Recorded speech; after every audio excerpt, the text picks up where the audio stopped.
मुंबईत दहीहंडी निमित्तानं राजकीय मोर्चे बांधणीला सुरुवात झाली। आमदार आदित्य ठाकरेंच्या वरळी मतदारसंघातच भाजपकडून परिवर्तन दहीहंडीचं आयोजन करण्यात आलं।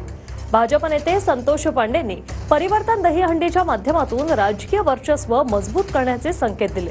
यंदाच्या दहीहंडी उत्सवात विशेष आकर्षण अफजल खानचा वध हा देखावा ठरणार आहे। तर याआधी मातोश्री परिसरात शिंदेच्या शिवसेनेकडून ठाकरे गटाला डिवचणारी बॅनरबाजी करण्यात आली। दहीहंडी गर्वाची, दहीहंडी अहंकाराची, दहीहंडी भ्रष्टाचाराची, खोट्या अस्मितेची आणि बेगडी हिंदुत्वाची असा आशय या बॅनरवर आहे। अफजल खानाचा देखावा जो आहे तो त्या ठिकाणी विशेष आकर्षण ठेवलेलं आहे। जांभुरी मैदानामध्ये दहीहंडीचं आयोजन करण्यात म्हणजे भाजपबद्दलच बोलतात, जे अफजल खानासारखे चालून येतात महाराष्ट्रावर त्यांच्याबद्दलच ते बोलत आहेत। त्यांची हंडी फुटणारच आहे, ते लटकणारच वर। हंडी फोडता फोडता शेवटच्या थराला काय त्यांना जाता येणार नाही, त्याच्यामुळे ते असे असतात ना लटकत आणि मग खाली पडतात।